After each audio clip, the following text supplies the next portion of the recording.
The mountains of Bell County, Kentucky don't ask who you are, they just watch. From 30 miles out, the ridgeline looks like the edge of something older, then names a long dark spine running against a sky the color of pewter, holding its ground the way stone holds everything.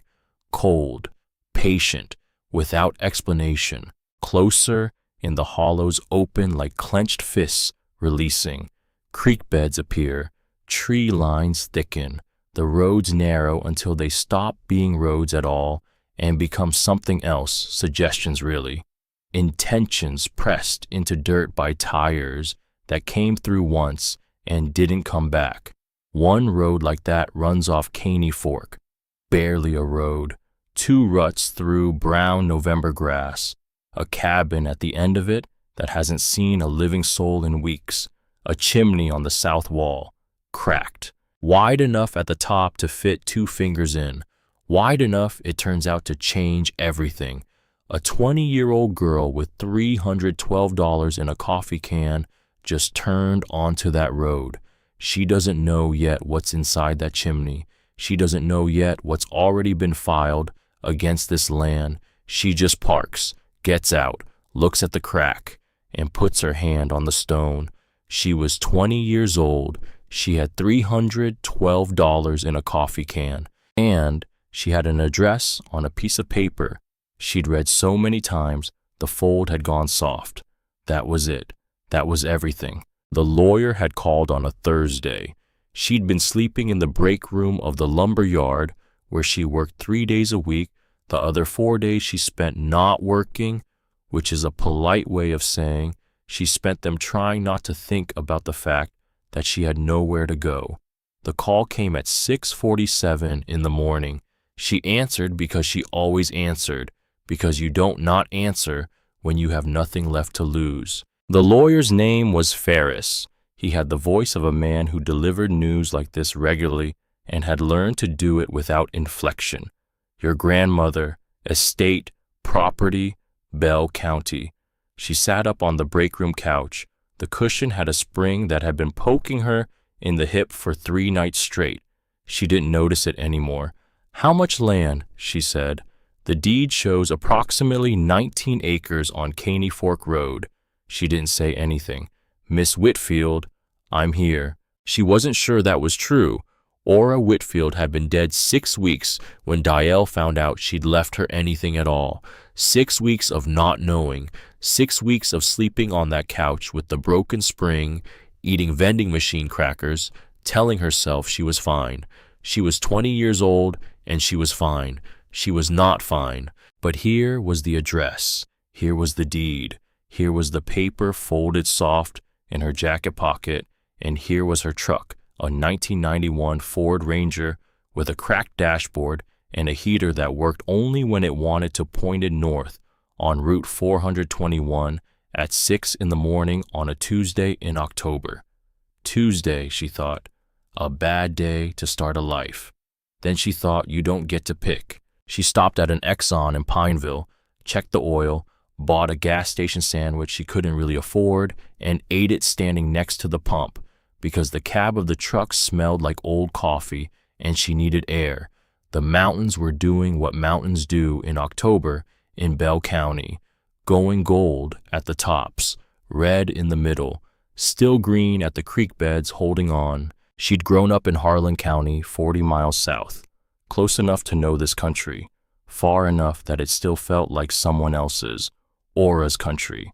She got back in the truck and drove. The thing about Ora Whitfield, the thing Dial had been turning over for 6 weeks trying to understand, was that she never explained herself. Not once.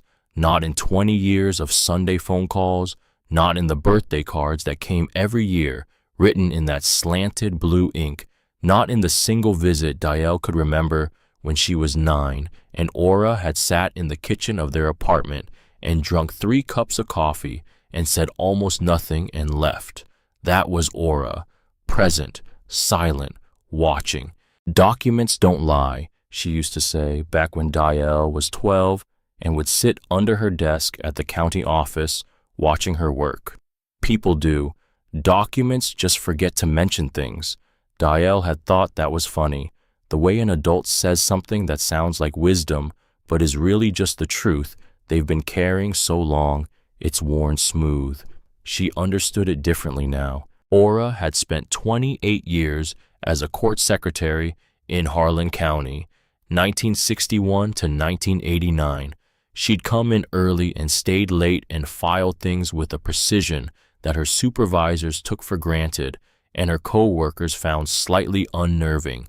She knew where every deed lived, every plat map, every lien record going back 40 years, and she had quietly, without explaining herself, because she never explained herself, arranged for her 17-year-old granddaughter to spend 2 summers doing part-time filing at the Bell County Assessor's Office.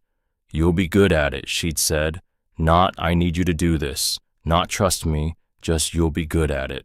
Dale had been good at it. She'd learned to read deed books, plat maps, how a tax lien gets filed, how a property changes hands, and how sometimes it doesn't change hands even when someone wants it to. She didn't know why she needed to know that. She did now. 3 days before she died, Aura had put something into Dale's hand, a tortoiseshell hair comb. Old, the back engraved with 2 letters she didn't recognize yet. "Keep it," Aura had said. "You'll need it sometime." Not "this was mine," not "this will explain everything," just "keep it." Dial had kept it because Aura told her to.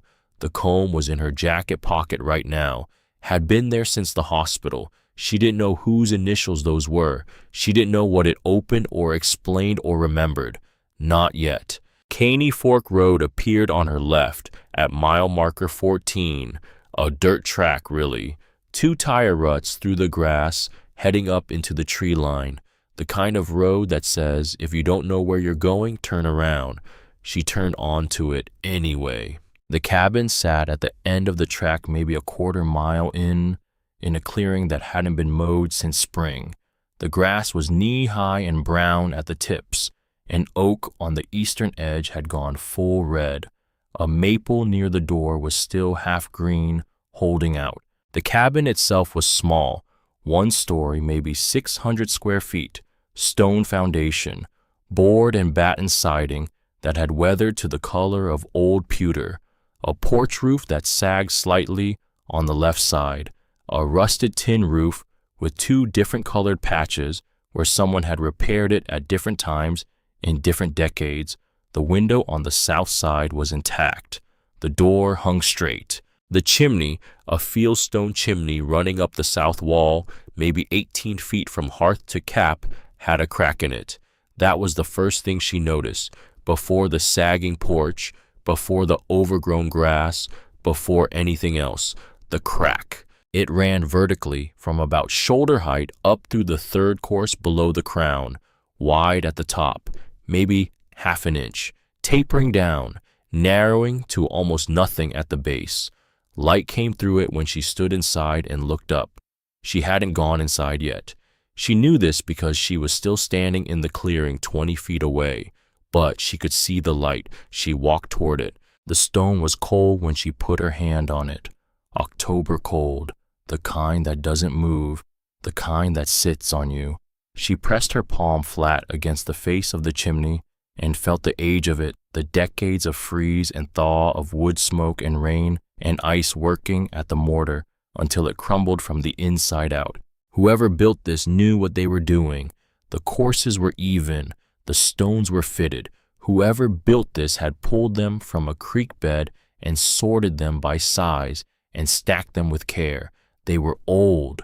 The building of them was old, but the crack was new, new in the way a fracture is new, sudden after years of pressure. She leaned in, put her eye to the widest part, the way a child looks through a keyhole, and in the dim interior of the chimney flue, maybe 4 courses up from the firebox throat, something pale caught the light filtering down from above. Not stone, not mortar, something placed. She stood back, looked at it, thought, okay. She went to the truck for her knife. The mortar crumbled more than it chipped, gray and powdery. the lime long since gone neutral given back to the stone.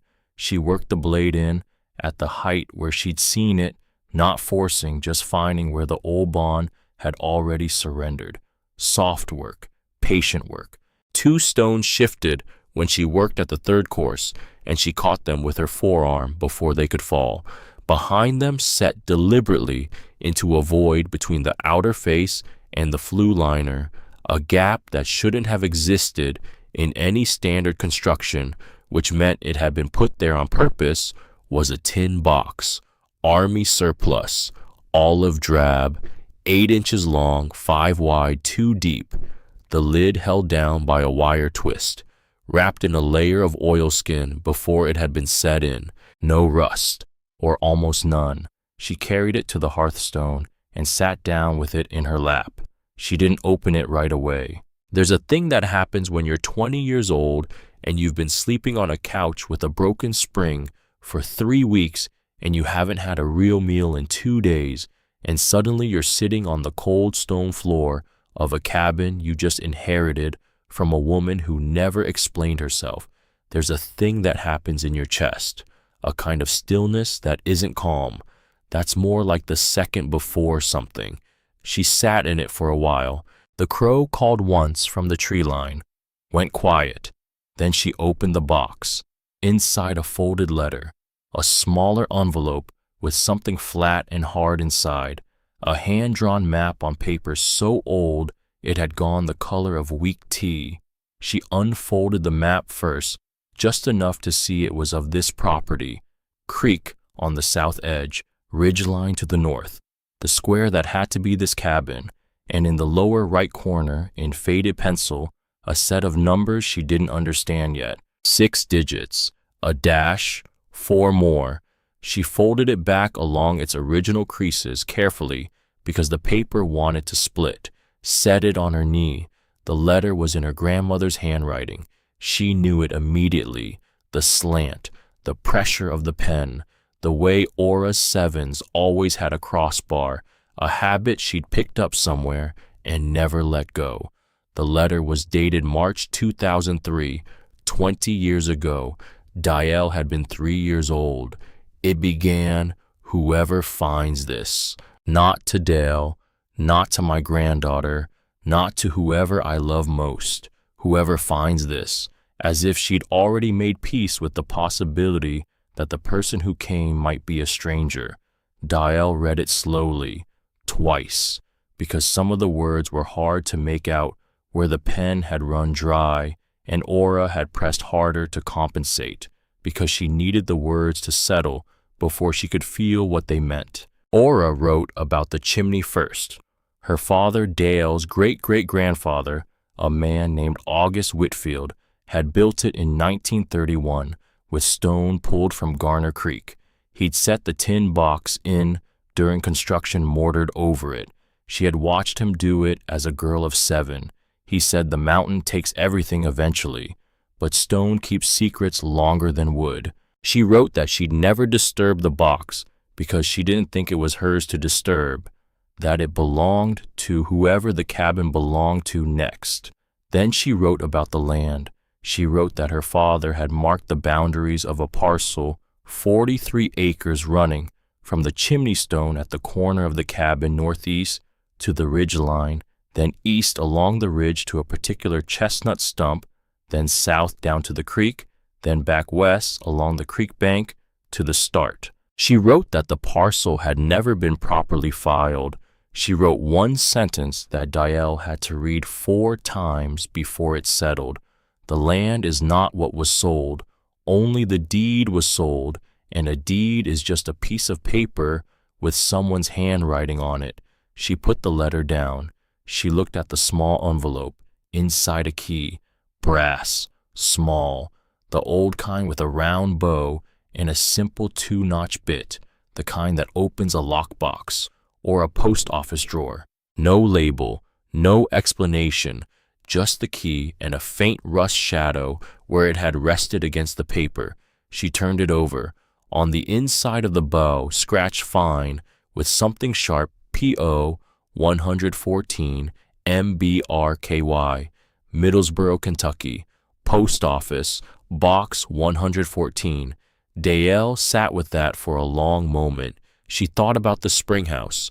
About 40 yards down the slope from the cabin, she could see the roof of it from here. Her first instinct had been the key opens that, but she hadn't tried yet. She didn't try because the initials on the key said otherwise, and because Aura had been a court secretary who knew that land records and tax notices and correspondence with county offices go to registered addresses, not to spring houses. She was starting to understand what she was holding. This wasn't just a letter. This was a series of instructions designed to be followed in order by someone who knew how. Outside, the light had shifted. Late afternoon in a hollow, cuts short. The ridgeline takes the sun early, and the cold comes in with the shadow. It was maybe 40 degrees now, getting colder. She needed to get inside, start a fire, eat something. She had the last of a sleeve of crackers and a can of pinto beans in the truck. She put everything back in the tin box in the order she'd found it, carried it inside under her arm, set it on the table next to the lamp, built the fire from coals. The previous visitor, whenever they'd been, had left a small pile of red oak splits stacked by the hearth, and she was grateful for that in a way that almost undid her. The small anonymous kindness of stacked wood left for whoever came next. The fire caught. The cabin warmed in stages the way a stone building always does from the stove, outward the cold retreating first from near the heat, then slowly from the corners over the course of an hour. She ate standing up. Crackers, half the can of beans heated in the pot, water from the spring which she'd checked first clear cold, no smell of iron or sulfur. Good water. She turned the lamp low and read the letter again. Aura had addressed it to no one by name. Whoever finds this, she'd begun. That phrase still sat with her. Not her grandchild, not her family, whoever, as if she'd looked at the future and decided she couldn't predict who would be brave enough or desperate enough or lost enough to end up here. And so she'd written to all of them, and one of them had turned out to be Dial. She set the letter down, looked at the key on the table beside the lamp. Middlesboro was 18 miles east. She could drive it in the morning. She thought about the 43 acres, the land that had never been filed, the chestnut stump on the ridgeline, the creek. She thought about Aura paying her way into that part-time job at the assessor's office, quietly, without explanation. 2 years of reading deed books and plat maps and learning how a property changes hands. You'll be good at it. It hadn't been a compliment. It had been preparation. Dale Whitfield was 20 years old, and she'd been sleeping on a couch with a broken spring for 3 weeks, and she'd driven 3 hours on Route 421 with everything she owned in the bed of a truck that burned oil faster than it should, and she had not known, had not understood, not fully that the woman who raised her had spent the last several years of her life arranging things, not leaving things, arranging them for her. The lamp burned low. She tilted the base to level the fuel without thinking, the way you do things you've done enough times that your hands know them before your mind does. Outside, the wind had come up along the ridge and was moving through the hollow with that low variable sound, almost like breath. The fire popped once a period at the end of a sentence. She banked it with 2 splits of oak. She climbed into the bunk and lay there listening. She didn't sleep right away. She thought about the letter, the key, the map with the numbers she didn't understand yet. She thought about the 6-digit number followed by a dash and 4 more digits. It looked like a surveyor's notation. It looked like coordinates. It looked like a thing Aura had written down for a reason, for someone who would know what to do with it. She thought, you don't get to pick your Tuesdays. She slept. She woke before the light, not from a sound, from the absence of one. The wind had stopped sometime in the night, and that stillness pulled her up out of sleep the way a sudden noise might. She lay still for a moment, feeling the weight of the blanket and the cold of the cabin air above it, then sat up. The thermometer on the porch post outside the east window read 29 degrees, first hard frost. She built the fire back up from the banked coals, set the kettle, ate, standing at the window, looking out at the clearing where the frost had laid itself down heavy on the grass overnight and was catching the first gray light in a way that made the whole field look like something painted by someone who understood silence. The truck wouldn't start on the first try. Second try, it caught. She drove east on Route 421 with the heater working today it wanted to, and the window cracked an inch because the defroster wasn't quite keeping up with the condensation. The sky above the ridgeline was the particular shade of dark blue that means 20 minutes to sunrise. She wanted to be in Middlesboro when the post office opened. She got there at 8:45. The clerk behind the counter was a woman in her mid-60s with reading glasses pushed up on her head. She looked at the key, looked at Dial, did not ask any questions. Follow me. The box was in the back row, low to the floor. Number 114, a plain brass door slightly tarnished. The key went in smooth, turned without resistance, like it had been waiting, inside a single manila envelope, thick, heavy with papers. The front had no address, just a date written in the upper right corner. Aura's handwriting. October 14th, 2019. 4 years ago. Aura had put this here 4 years ago, and no one had come for it. Until today. Dial took it to the truck, sat in the parking lot with the engine running and the heater blowing, and the manila envelope in her lap. She opened it slowly.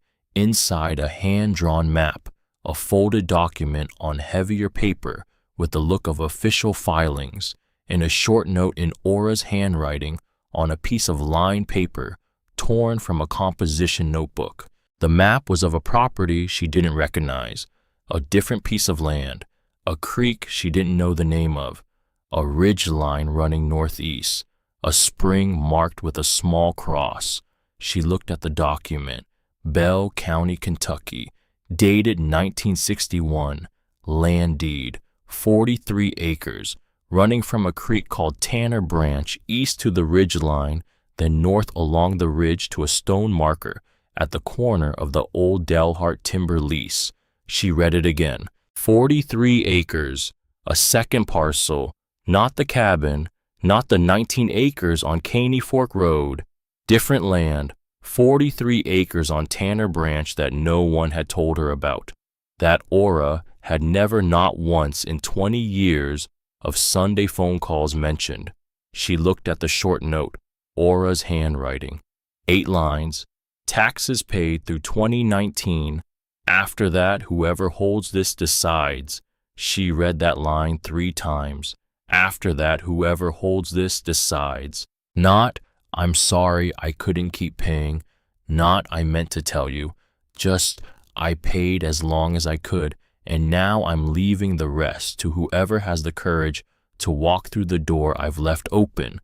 There was a structure on the land, the note said. Aura used that word. Structure. Not cabin, not building. Structure, as if she wanted to be precise without being specific. The structure had been there since before the land was hers. Someone else had built it, someone who'd been there before. And then at the bottom of the note, in ink slightly darker than the rest, as if she'd gone back and added it later, wanting to be sure, one final line. The land remembers who stays. Dial sat in the truck for a long time after that. The heater hummed. The parking lot of the Middlesboro post office on a Tuesday morning in October was not busy. A woman walked in with a package. A man walked out with a handful of mail. Nobody looked at the truck. Nobody looked at the girl inside it holding a 40-year-old land deed to 43 acres she'd never heard of. She thought about the drive out here, about Route 421 and the gold in the tops of the trees, about the cracked chimney and the oilskin box and the key that turned without resistance. She thought about the words after that: whoever holds this decides. She was the whoever. That had apparently always been the plan. She thought, okay, Aura, okay. She folded the envelope close, set it on the passenger seat next to the coffee can, drove back west on Route 421 toward Bell County, toward the cabin on Caney Fork Road, toward whatever came next. The frost had melted by the time she got back. The field looked ordinary again. Just grass, just a clearing, just a cabin with a cracked chimney. She got out of the truck. She looked at the chimney. She thought about August Whitfield pulling stone from Garner Creek in 1931, fitting them by hand, setting a tin box in a void between the outer face and the flue liner and mortaring over it. The mountain takes everything eventually, but stone keeps secrets longer than wood. She walked toward the cabin. The crow was back in the tree line. It called once, just once. She had $312 in a coffee can. She had a key that had turned without resistance. She had 2 deeds and a map and a note that said the land remembers.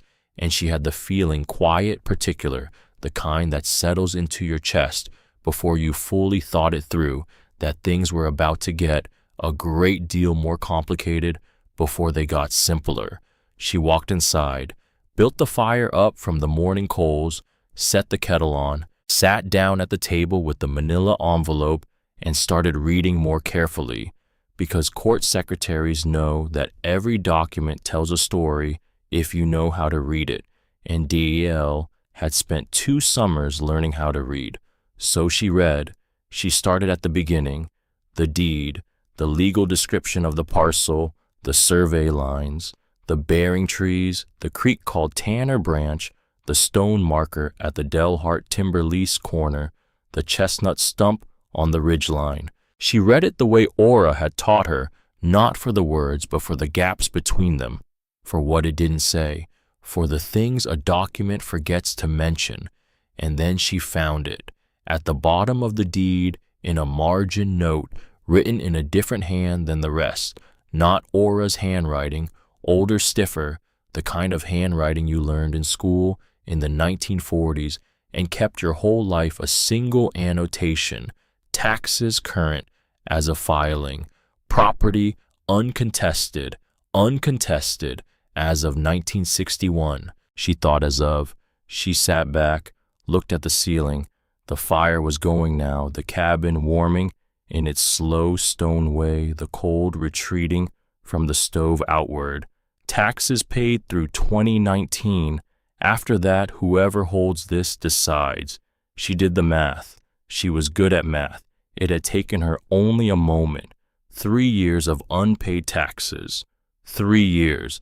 And then she thought, if someone files a tax lien on a property and the owner doesn't respond, she stopped. She'd seen this before. At the assessor's office, she'd filed the paperwork herself more than once. She knew exactly what happened. She knew the statute, KRS 134.452, after 90 days, third-party purchaser. She was on her feet before she decided to stand up, because if Aura had stopped paying in 2019, and if 3 years of delinquency meant a certificate of delinquency had been filed, and if someone had already purchased that certificate, she was at the truck before the thought finished. The drive to the Bell County Clerk's office in Middlesboro was 18 miles. She'd just done it. She'd just been there. She turned around and drove back. She didn't let herself finish the thought the whole way there. She found parking, went inside. The clerk was a young woman she hadn't seen before, maybe 25, with the careful, neutral expression of someone who works at a government desk and has learned not to react to things. Dale gave her the parcel number, the one on the deed. The clerk typed it, looked at her screen for a moment, typed something else, did not react. "There is a lien of record on this parcel," she said. "Filed September 12, 2023. Dial heard herself say, "Who filed it?" The clerk turned the screen so she could see. Ridgeback Timber, LLC, The lien had been filed September 12th. 90 days from September 12th was December 11th. Today was November 14th. She stood at the counter and counted on her fingers, even though she didn't need to count on her fingers because she already knew the answer. 27 days. She had 27 days. She walked out of the Bell County Clerk's office into the cold November air of Middlesboro, Kentucky, and stood on the sidewalk and looked up at the sky, gray flat October, shifting to November gray, and thought, Aura, what did you do? What did you set in motion? Because Aura had stopped paying in 2019, had left the deed in a post office box, had hidden the key in the chimney, had left the note after that whoever holds this decides. She hadn't forgotten to pay the taxes. She'd stopped, on purpose, which meant she'd known this would happen. She'd known the land would become vulnerable. She'd known that a company like Ridgeback Timber would be watching, would notice, would file the moment the window opened. And she'd left the key where someone with the right eyes would find it, in enough time to fight. 27 days. Dale Whitfield was 20 years old. She had $312 in a coffee can and a truck that burned oil and a cracked chimney and a post office envelope full of paper that added up to 43 acres of land she'd never heard of. She pulled out her phone. She had one call to make. 27 days. She said it out loud in the parking lot of the Bell County Clerk's office, just to hear it, just to make it real in the air outside her head. The sky didn't respond. The parking lot didn't care. A man walked past with a bag of groceries and didn't look at her. Right. Okay. Fine. She got in the truck, sat there for a minute with both hands on the wheel and the engine off. Think. She knew what a certificate of delinquency was. She'd filed them herself, sitting at a metal desk in the Bell County assessor's office at 17 years old, feeding paper into a machine that didn't always cooperate. She knew that when a property owner didn't pay taxes for long enough, the certificate became a lien. She knew that once that lien was purchased by a third party, purchased like a product, like someone walking up to a counter and buying the right to your land, the original owner had a limited window to respond. 90 days, KRS 134.452, third-party purchaser, September 12th to December 11th. She needed a lawyer. She knew one name, Maddox Fenn. Houston Crail had mentioned it twice in the same sentence, which was as close to a recommendation as a retired man who barely talked was going to give. Houston himself had been the Bell County deputy assessor for 19 years before he retired to a garage full of boxes and a phone he answered when he felt like it. He'd felt like it. She'd called him first thing that morning, and he'd picked up on the second ring. She called him again now. Ridgeback Timber, she said, filed September 12th, 27 days left. A pause, the kind that means he's already figured out more than she said. Ridgeback, not a question, not surprise, something else, something flat and old. You know them. I know what they are, he said, which was different, and more. He gave her Maddox's number, said one more thing before he hung up.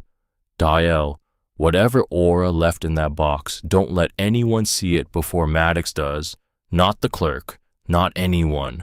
She looked at the manila envelope on the passenger seat. Already didn't, she said. Maddox Fenn's office was behind a building on Cumberland Avenue that had at various points in its life been a pharmacy, a hardware store, and something that might have been a barber shop. The current door was green, the paint was peeling, the buzzer worked on the third push. He was 53 years old, or looked it, gray at the temples, a jacket that had been expensive once, reading glasses he took off and put back on 3 times while she talked. She talked for 11 minutes.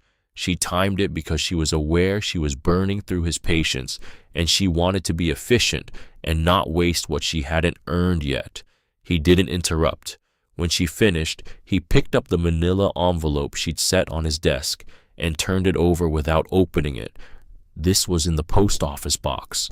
Yes. Aura filed that address change at the assessor's office when, 2019, he set the envelope down, took off his glasses, looked at the wall for a moment. So Ridgeback sent notification to the cabin address, not the registered contact. The cabin's been empty for 6 weeks. Since she died, he put the glasses back on, opened the envelope, read the deed, read it again, looked at the margin note, read the short note in Aura's handwriting, set it down, took the glasses off. You understand what this is? I think so. Tell me. She took a breath. Ridgeback sent notification to an address where no one was home, but the registered contact at the county office is P.O. Box 114. They were required to use that address. They didn't, which means the notification wasn't proper, which means I can argue the 90-day window hasn't started. Maddox looked at her, not impressed, not unimpressed, measuring. You're 20. Yes, you know how to read a deed. My grandmother made sure of it. He looked back at the documents, at the margin note, at the 1961 deed with 2 signatures, 2 witnesses, ink that had gone brown with age. This deed is valid, he said. It was properly executed, witnessed. It predates any of Ridgeback's claims by 62 years. If we can establish you as the rightful heir and demonstrate defective notification. He stopped, tapped the desk once. It's not nothing. Can you file a motion? I can file an emergency motion. Stay the lien transfer. Give us time to make the full argument. He looked up at her. But I need to know something first. What? Why did Aura stop paying the taxes in 2019? Dial was quiet for a moment. I think she wanted someone to have to fight for it. He looked at her. She said it more carefully this time. I think she knew Ridgeback was watching. I think she knew the moment she stopped paying they'd move.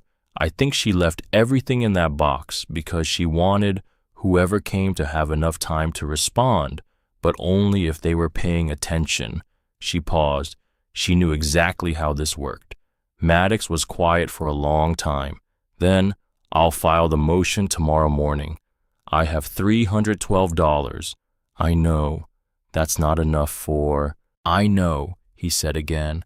Not unkind, not kind either. Just I know, which was its own kind of answer. He did not explain what he was going to do about that. She decided not to push. She drove back to the cabin. The road felt different on the way back, longer somehow. The same trees, the same creek glimpsed through the gaps, the same gray sky. But she was carrying more now than she'd carried on the way in, and weight changes distance. She sat at the table that night with the lamp low and the fire going, and the deed from Tanner Branch laid out flat in front of her. 43 acres, Tanner Branch, stone marker at the old Delhart timber lease corner, chestnut stump on the ridge line. She didn't know where any of that was, but she had a map, the hand-drawn one from the box. She spread it out beside the deed, the creek on the south, the ridge line to the northeast, the cabin marked as a square, a road coming in from the west marked CR7 in Aura's small, careful writing, distances noted in tenths of a mile, elevation marks at every fork. Aura had driven this road. Aura had known every bend, and then because she couldn't sleep, because the cabin was quiet in the way that hollow country gets quiet in November, a silence so complete it rings, she started matching the map to the deed description. Tanner Branch, creek running west to east, property line follows the north bank for a quarter mile, then turns north at a large limestone outcrop. She found the limestone outcrop on the map, a small triangle, a notation good landmark can't miss. Can't miss. Aura. She fell asleep at the table with her head on her arms and the fire dying down around her, and dreamed briefly of a woman she barely knew sitting in a kitchen in Harlan County, drinking 3 cups of coffee and watching everything and saying almost nothing. She woke at 5, ate crackers, drank coffee she made too strong, watched the sky go from black to blue to the gray that means frost again, and then she drove to Tanner Branch. The road was exactly where the map said it would be. CR7, a gravel track off the state highway heading south into second growth hardwood, the oaks still holding their brown leaves in the stubborn way they do in November, everything else stripped to bone.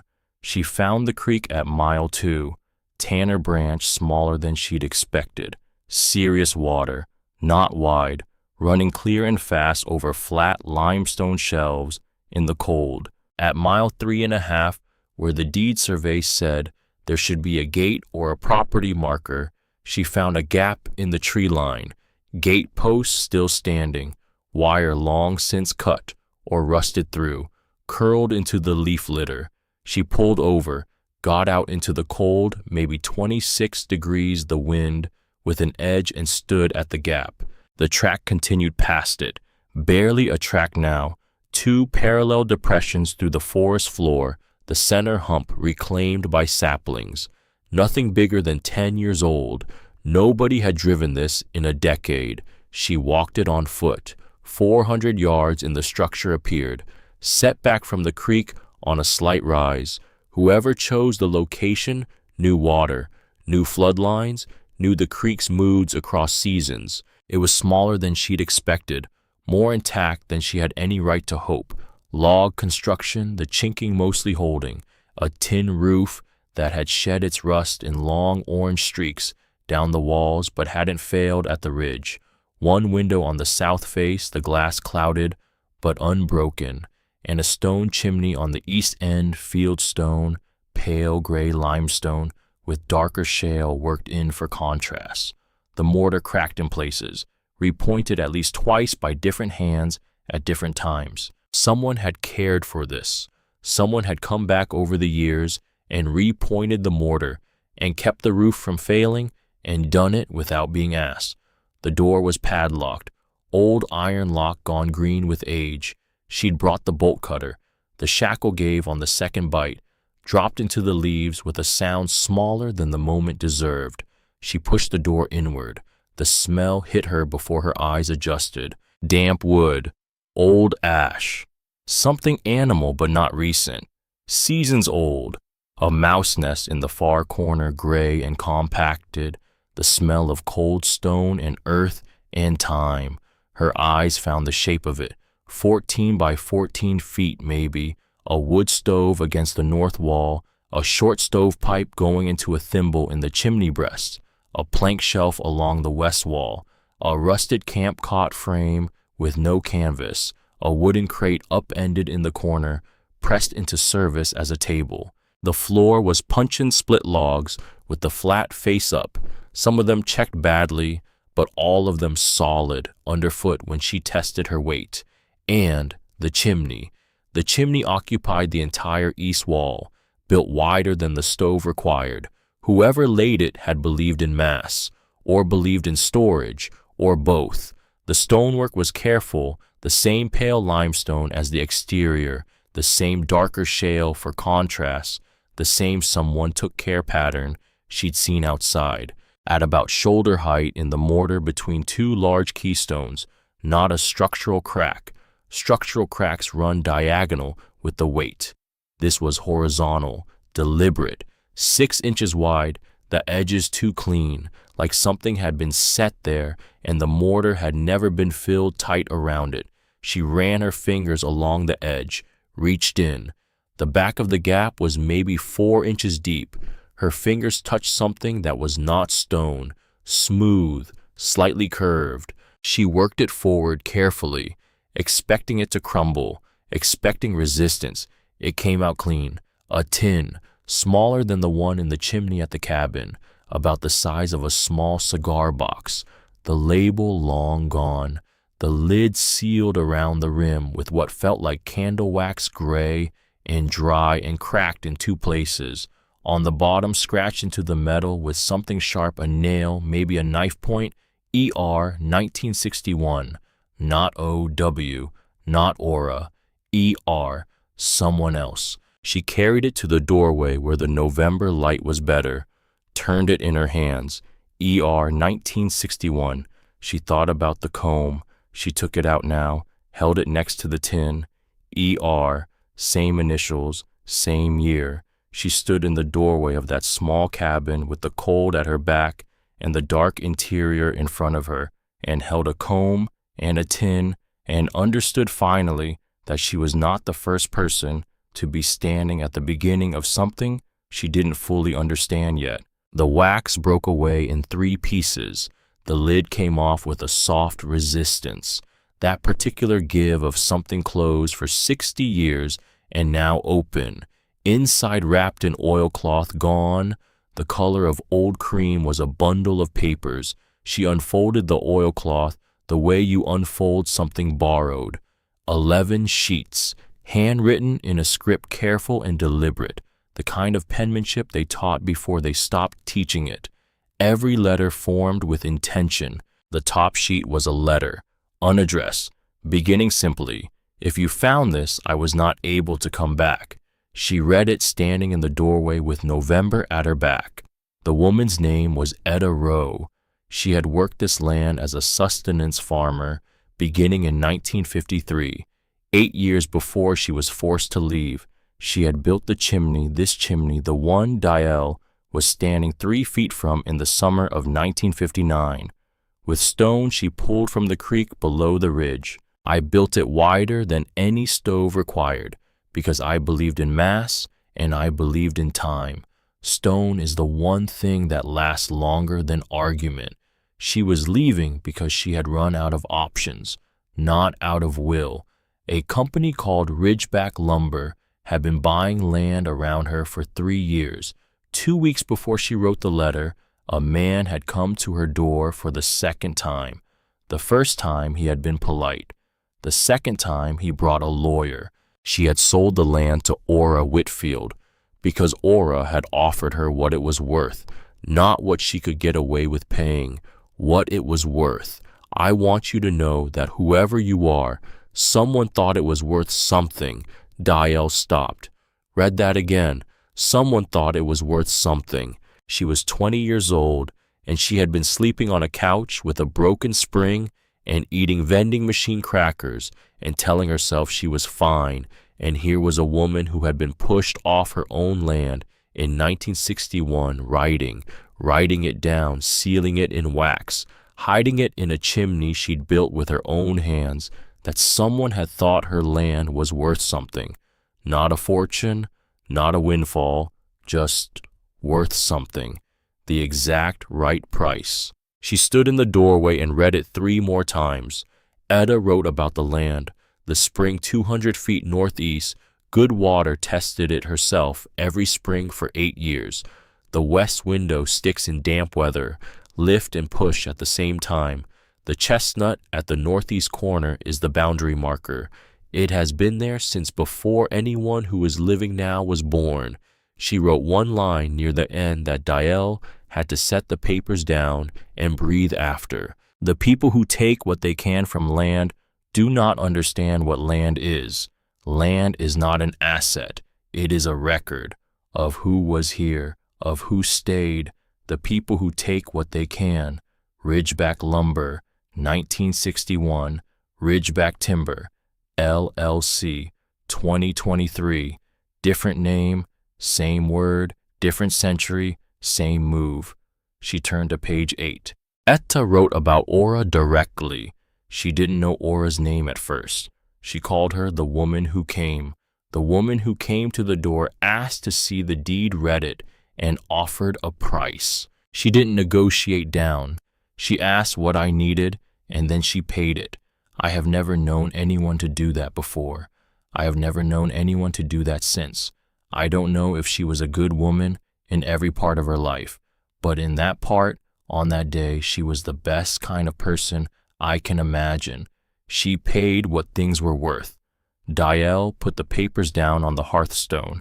She sat down next to them. She looked at the chimney, at the stonework, at the careful alternation of pale limestone and dark shale that made a pattern, not just a wall. Etta Rowe had built this, alone. In the summer of 1959, she'd pulled the stone from the creek below the ridge and carried it up the slope and set it course by course and filled the mortar joints by hand. And then she put her letters in a gap she left deliberately and sealed it with candle wax and walked away because she had to. And Ora had kept the land for 62 years, paying the taxes every year until she stopped on purpose because she was running out of time and she needed someone to find it. She needed someone who would walk through the door she'd left open. Diel thought about the comb. She was holding it so tightly the tines had left marks in her palm.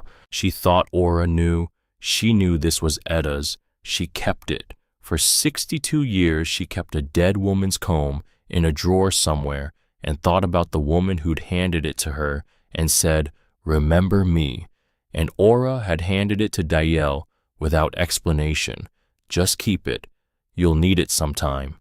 Because Ora knew that whoever came to the cabin would find the chimney, and whoever found the chimney would come here, and whoever came here would find this tin, and would mean something to them when they got there. If they'd been paying attention, she'd been paying attention. Diel pressed the heels of her hands against her eyes, hard, for just a second. Then she put the papers back in the oilcloth, folded it back, put the tin in her jacket pocket with the comb. She stood up, looked at the room one more time, the camp cot frame, the upended crate, the plank shelf where someone had once kept their things. She thought somebody should come back here. Then she drove to Houston Crail's garage. He was there when she arrived. He was always there. Retired men who have spent their whole lives maintaining records develop a relationship with organized spaces that doesn't end at 65. His garage was stacked floor to ceiling with labeled boxes, cross-referenced, the old-fashioned way, handwritten on index cards. She told him what she'd found. All of it. The letter. Etta Rowe, 1961. The land sold to Ora. The chimney. The comb. He was quiet for a long time. Ridgeback lumber, he said finally. 1961. They pushed her out. He nodded, slowly, like he was fitting a piece into a place he'd always suspected it would go. They've tried to get that parcel before, he said. Not always under that name, but the same people, different paperwork. Diel looked at him. How many times? Twice that I know of. Once in the 80s, once in the 90s. Ora contested both times. She knew what she had. She knew how to read a filing. He paused. I helped her. The second time. She never told me. She wouldn't. He said it without judgment, just fact. That was Ora. She didn't burden people with problems they couldn't solve yet. He looked at her. You can solve this one, he said, if Maddox files the motion and I can get the original address of record, documentation from the county. I still have friends in that office. I can have the papers by morning. Houston. She waited until he looked at her. Why did Ridgeback stop the last 2 times? Because Ora showed up with the right documents at the right time and made it not worth the trouble. He tilted his head slightly. She was very persuasive, not loud, not dramatic. She just walked in with a folder and said, here is what the law says. Here is my deed. Here is why you're wrong. And then she waited. Diel thought about a woman sitting in a kitchen in Harlan County, drinking 3 cups of coffee and watching everything and saying almost nothing. Okay, she said. She drove back to Tanner Branch. She didn't know why.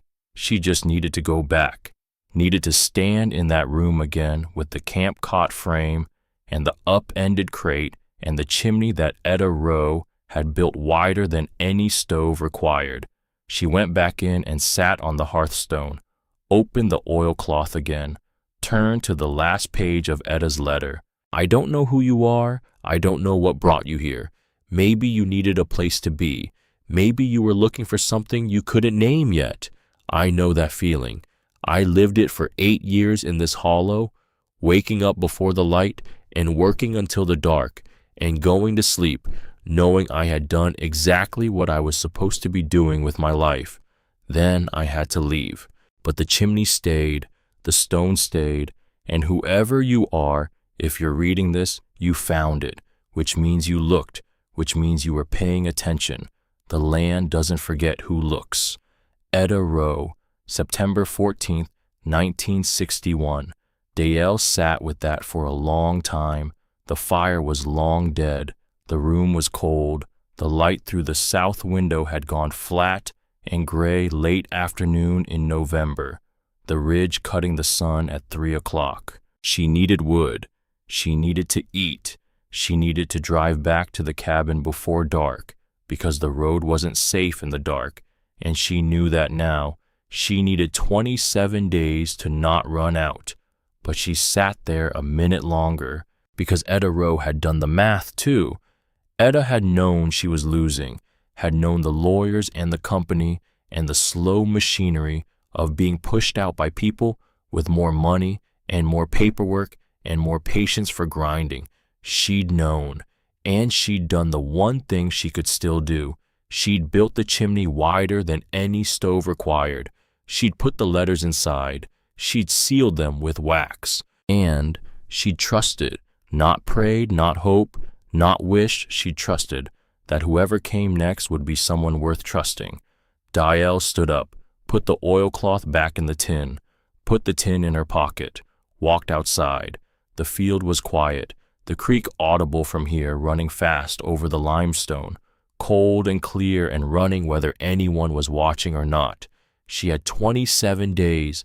Maddox Fenn was filing a motion in the morning. Houston was pulling documents. And she 20 years old, $312, one truck, one cracked chimney. She was the heir to 62 years of a woman paying taxes on land she'd bought at a fair price from a woman who'd been pushed out by a company that was still 60 years later trying to take what it couldn't simply own. She got in the truck, drove back to the cabin, built the fire, ate the last of the crackers and the second half of the beans, sat at the table with both deeds laid out flat, the Tanner Branch deed and the Caney Fork deed, and studied the boundaries and the survey lines and the bearing trees until the lamp burned low. Then she picked up the comb, held it in both hands. Etta Rowe had given this comb to Ora Whitfield on the day she left, probably the day she signed the deed, probably standing in a doorway not entirely different from the one Dayelle had stood in this afternoon. Keep it so someone remembers I was here. And Ora had kept it for 62 years, and then she put it in her granddaughter's hand and said, "Keep it, you'll need it sometime." Dayelle set the comb on the table between the two deeds. She looked at it. She thought, okay, Etta, okay, Ora, I'm here. The fire popped once. Outside, somewhere up on the ridge, an owl called and went quiet. 27 days now. She would do what you do when you've been handed something you didn't earn and don't deserve and couldn't have predicted. You stay. You show up. You keep paying attention. The lamp burned low. She didn't tilt it. Let it go. She climbed into the bunk with the two deeds folded against her chest, lay there in the dark, thought about a woman who'd built a chimney wider than any stove required 64 years ago in a hollow she'd loved for 8 years and then had to leave. She hadn't prayed, hadn't hoped. She'd built. Dayelle closed her eyes. Tomorrow, everything tomorrow. Tonight just this. The cold, the dark, the sound of the creek somewhere down the slope, running clear and fast, and indifferent and perfect, running whether anyone was watching or not. 27 days, then 26, then 25. The days came off the calendar the way cold comes off a ridgeline in November, fast, relentless, without asking if you're ready. She was not ready, but she got up every morning before the light and built the fire and made the coffee too strong and drove wherever she needed to drive, because ready is something you wait for when you have time, and she did not have time. Maddox filed the emergency motion on the morning of November 15th. She was standing in his office when he did it. She'd been there since 8. He'd arrived at 8:12 with coffee he hadn't offered to share, which she respected. He was a man who worked, not a man who performed working. There's a difference. She watched him sign the papers. He looked up. Now we wait. How long? Ridgeback will respond within 3 days. They'll have lawyers from Louisville, good ones. After that, the court schedules a hearing. We have 26 days. I know how many days we have. She drove back to the cabin. Then she did something that surprised even herself. She got the short-handled spade from the lean-to behind the cabin and a box of pre-mixed mortar she'd found at the hardware store in Middlesboro for $9, and she started repointing the chimney.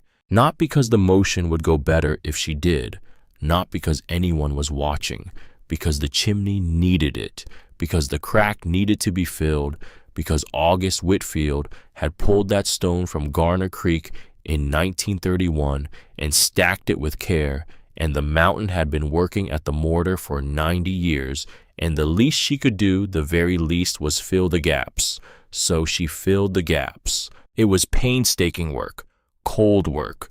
The mortar had to be mixed at exactly the right consistency, too thick and it wouldn't seat properly, too thin, and it would shrink when it dried. She'd watched a video about it on her phone 3 nights before, watched it twice, because that's how you learn things when there's no one left to teach you. She worked from the bottom of the crack up. Press and smooth, press and smooth. The trowel left lines. She went back and feathered out. By noon, she'd filled 18 inches. By 3 o'clock, the light had gone behind the ridge, and her hands were numb, and she'd filled 4 feet. The crack wasn't closed yet, but it was smaller. She stood back and looked at it. Then she went inside and ate cornbread and thought about Etta Rowe building a chimney wider than any stove required, and felt for the first time in 3 weeks something she could only describe as useful. Maddox called on the 3rd day. She was at Tanner Branch when the phone rang.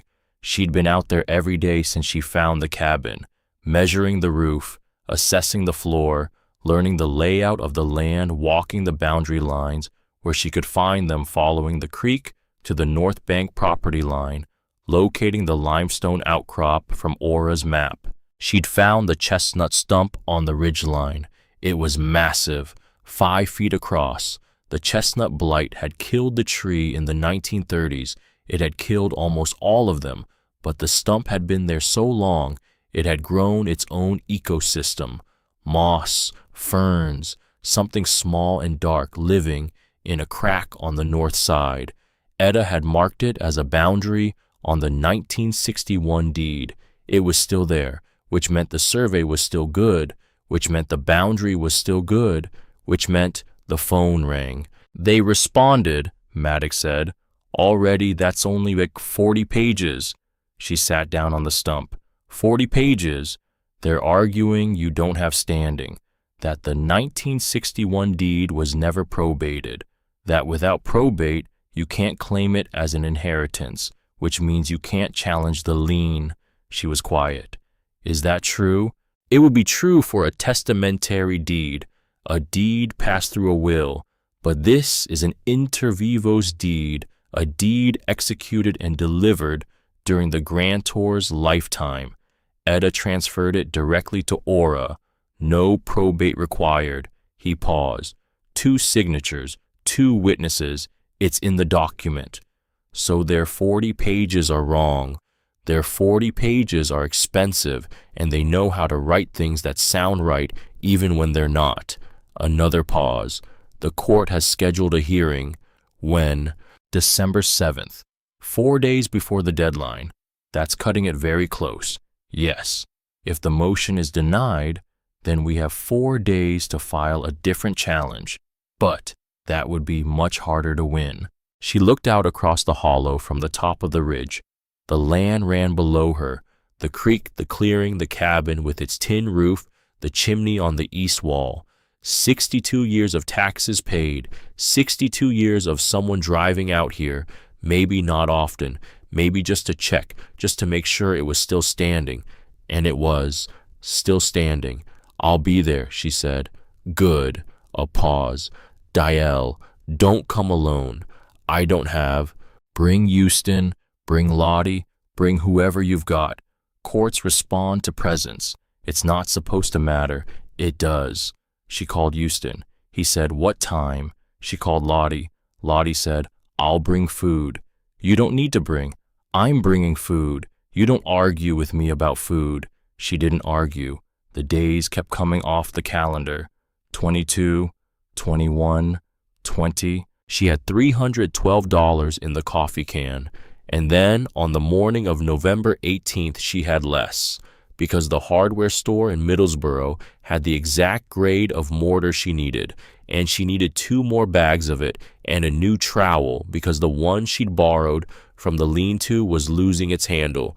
$273. She counted it, held it in her hands in the parking lot of the hardware store with the 2 bags of mortar in the truck bed. She thought, this is fine. This is fine. I am a person with $273 and a motion before the Bell County Circuit Court and 2 chimneys that need repointing. This is fine. It was not entirely fine, but she drove back to the cabin anyway, and she kept working. She was halfway up the crack when Lottie appeared at the edge of the clearing on November 20th, walking across the frostbitten grass with a covered pot in one hand and something bundled under her arm. She set the pot on the porch, stood back and looked at the chimney work. Your grandmother would approve, she said. Dial didn't stop pressing mortar. You knew her well. Well enough. Lottie sat down on the porch step. The way old people sit with intention, with the understanding that getting up again is a project, so the sitting is something to be done properly. She used to drive out here in the fall, check on things. I'd see her truck on the road and I'd know it was that time of year. Dial stopped. She came here herself, every October, without fail. Lottie looked out at the clearing. After about the 3rd year, I started leaving a pot of something on my porch when I saw her truck. She always took it, never knocked to thank me, just took it and left the pot back on my porch the next morning clean. Dial looked at the pot Lottie had just set down. Lottie met her eyes. Same recipe, she said simply. Dial had to look away for a moment, back at the chimney, back at the mortar, back at the work that needed doing. There's something else, Lottie said. If you want it. What? There's a woman at Meadow Glen, the care facility on Route 25, Nettie Foss. She's 84. She was born 2 hollows over from here, and she lived here her whole life until 3 years ago when her daughter made her go. Lottie paused. She knew Etta Rowe. Dial turned. She knew her personally. They were girls together. Nettie's 6 years younger, but they grew up close. She was here when Etta left. Lottie looked at her hands. She's asked about this land more than once, whether anyone was ever going to come, whether it was going to be lost. Dial thought about the comb in her jacket pocket. She thought later, after the hearing, after she knew there was something to tell. Tell her someone came, she said. Tell her we're working on the rest. Lottie nodded. Then she said quietly, you look like her, you know. Aura, the way you work, the way you don't stop. She paused. She never stopped either. Dial pressed the trowel against the mortar, pressed and smoothed. December 7th came the way all important days come, too fast and then all at once. She woke at 4:30, didn't need an alarm. Her body knew. She lay in the bunk for exactly 2 minutes, felt the weight of what the day was, let herself feel it because pretending things aren't heavy doesn't make them lighter. It just means you're carrying the weight without the benefit of knowing where it is. Then she got up, made the fire, made the coffee, ate half a piece of cornbread because she wasn't hungry and forced herself to eat it anyway because you cannot stand in a courtroom on an empty stomach and think clearly. Drove to Middlesboro. The Bell County Circuit Court was a building that had been standing since 1924 and looked like it. Stone facade, high ceilings, wood floors polished to glass.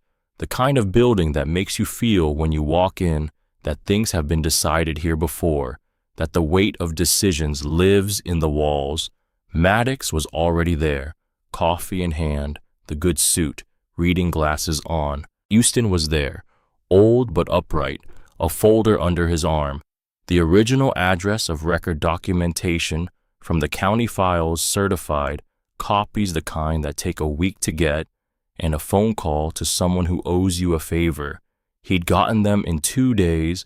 Lottie was there. She had not brought food. She had brought herself, which was more important, and she was wearing a coat that suggested she had dressed for an occasion. And behind them in the gallery, 4 rows back, 2 other people Dial didn't recognize. An older man with a work jacket, a woman about 70 with a cane. She looked at Lottie. "Who are they?" "People who knew Aura," Lottie said simply. "People who thought it mattered to be here." Dial looked at the small collection of people who had shown up on a Thursday morning in December because a 20-year-old girl was trying to keep 43 acres of land that a company with lawyers from Louisville was trying to take. She thought, okay. Ridgeback's legal team was exactly what Maddox had described. 2 lawyers, Louisville, expensive suits, the kind of men who carry briefcases not because they need to, but because the briefcase is part of the argument. We are serious. We are resourced. We are the kind of people who win. One of them, the lead, the one who arranged his papers with a deliberateness that said he'd done this many times and intended to do it many more, was named, she learned from the filing, Corvan Grud. He had a face that was pleasant in the way of a man who has learned that pleasant is more effective than aggressive and has been practicing it for 20 years. He nodded at her when she sat down. She didn't nod back, not out of hostility, just she was busy thinking, and she didn't owe him a nod. Judge Harlow entered at 9:03. He was 59, gray, the kind of judge who had been a judge long enough that he'd stopped performing judicial and had simply become it. He sat. He looked at the room. He opened the file. "Emergency motion to stay lien transfer," he said. "Whitfield versus Bell County Tax Authority with Ridgeback Timber, LLC, as interested party. Counsel, you may proceed." Maddox stood. He was not dramatic. He was not loud. He was the opposite of the Louisville lawyers. In every sense, the slightly worn jacket, the county-level office, the unpretentious delivery. But he had the document, and he had Houston's certified copies, and he had the law. He laid it out. Notification was required under KRS 134.452 to be sent to the registered address of record at the county assessor's office. The registered address on file as of October 2019, certified documentation attached, was Post Office Box 114, Middlesboro, Kentucky, not the cabin address, not Caney Fork Road. Ridgeback had sent notification to the cabin address. The cabin had been vacant since the property owner's death in September 2023. The heir had retrieved the notification from the registered post office box on November 11th, 2023, 4 days after arriving in Bell County, which was the first time she had been physically present to retrieve it. Therefore, the 90-day response window had not properly begun because the notification had never been properly delivered. He sat down. Corvan Grud stood. He was smooth, very smooth. He acknowledged the address of record question, but argued it was procedurally minor, that the spirit of the notification requirement had been met, that the property had been delinquent for 3 years, that his client had followed standard procedure in every material respect, that the heir's claim of defective notification was a technicality being used to circumvent a legitimate legal process. He used the word technicality 3 times. Dial noticed that. Maddox stood for rebuttal. The law is the technicality, he said. That's what law is. Specific requirements designed to protect property owners from losing land to processes they were never properly notified about. The requirement is not a suggestion. It is not a spirit. It is a specific address filed with a specific office for a specific purpose. Ridgeback did not use that address. The heir was not notified. The window did not begin. He sat down. The room was quiet. Judge Harlow was quiet for a long time. He read something, turned a page, read something else. Dial did not move. She kept both hands flat on the table in front of her, felt the wood under her palms, thought about Etta Rowe's chimney, thought about mortar, thought about the way old mortar crumbles from the inside out, quiet and slow, until one day there's a crack wide enough to see light through. She thought whatever happens, something shifted. Something that was hidden is now in the air, in this room, on this record. That's already something. That's already more than nothing. Judge Harlow looked up. The court finds that notification to a property address does not satisfy the statutory requirement when a different address has been formally registered as the address of record with the county assessor's office. The motion is granted. Lien transfer is stayed. The parties will have 60 days to resolve the matter of outstanding taxes and confirm the validity of the inheritance claim. He closed the file. This court is adjourned.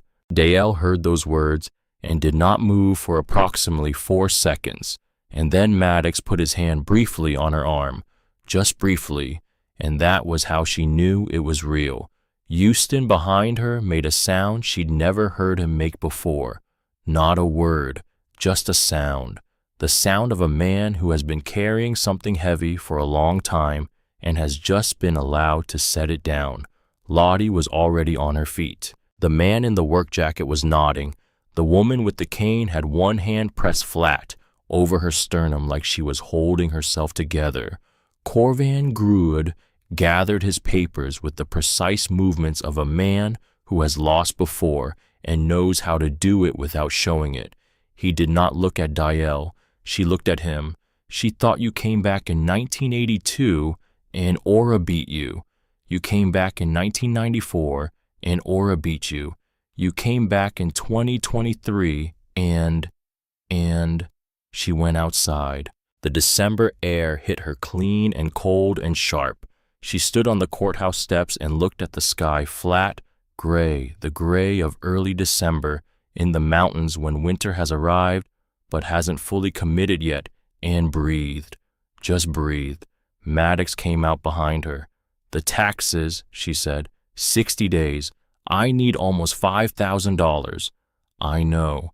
I have. She stopped, did the math, the hardware store, the mortar, the trowel, the gas. About $230. I know. Maddox. Lottie's already working on it, he said. She has been for 2 weeks. Dial turned. He was looking at her steadily. The people in that room didn't show up because they had nothing else to do, he said. They showed up because this land means something to people who've been watching it for a long time. She thought Aura drove out here every October, left the pot on Lottie's porch step, checked on the land, kept paying the taxes, year after year, without telling anyone, without making it a thing, just doing it. Because that's what you do with something you love. You show up for it quietly, and you keep showing up, and you don't make a speech about it. She went back to the cabin. 3 days later, Lottie arrived with an envelope, $500, cash, small bills, the kind that come from a kitchen drawer, and a coffee can of their own, from Lottie and 2 other people whose names she didn't know yet, but would. Houston loaned her more.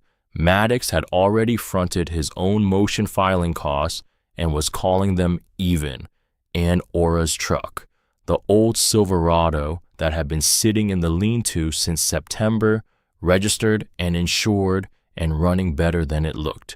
A man from Middlesboro came out and bought it on December 14th, $800. She stood in the clearing afterward with $800 in her hand and looked at where the truck had been and thought about Aura driving it out here every October. She thought, thank you for the truck, for the taxes, for the job at the assessor's office, for the key in the chimney, for the comb, for all of it, every piece of it. She paid the taxes on December 19th, $4,847. She stood at the Bell County Treasurer's window and handed over the check and watched the clerk stamp the receipt. Tax lien satisfied. She folded the receipt and put it in her jacket pocket next to the comb, drove back to the cabin, built the fire, sat at the table, and then she did the thing she'd been putting off. She drove to Meadow Glen. The care facility on Route 25 was smaller than she'd expected. One story, a covered porch where 3 residents were sitting in the December cold with blankets on their laps, watching the road. The kind of place that is doing its best, and you can tell. Nettie Foss was in room 12. She was 84 years old, small, her hair white and pinned up in the way of a woman who has always pinned her hair up and intends to keep doing it until she can't. She had a quilt on her lap and a window that looked out at a bare maple tree and a bird feeder that needed refilling. She looked up when Dial came in. She studied her for a moment, the way very old people sometimes do, not impolitely, but thoroughly, seeing more than one thing at once. Your auras, she said. Not a question. Her granddaughter, Dale. Nettie nodded, like this confirmed something she'd already suspected. Lottie said someone came, she said. I wondered when you'd get here. Dial sat in the chair by the window. She didn't know how to begin, so she started at the beginning. The lawyer's call, the envelope, the drive up Route 421, the cracked chimney, the tin box, the key, the post office, the 43 acres on Tanner Branch. Nettie listened without interrupting. Her hands were still on the quilt. Her eyes were still. When Dial got to Tanner Branch, to the cabin and the padlocked door and the chimney on the east wall, Nettie's hands tightened slightly on the quilt. When Dial said the name Etta Rowe, Nettie closed her eyes, just for a moment, then opened them. You found the letters, she said. 11 pages. She spent a week writing them. I know because she told me after. Nettie looked at the bare maple outside the window. She didn't think anyone would come. Not really, but she built that chimney on purpose, made it wide, set the gap in. She paused. She said it's the one thing they can't take.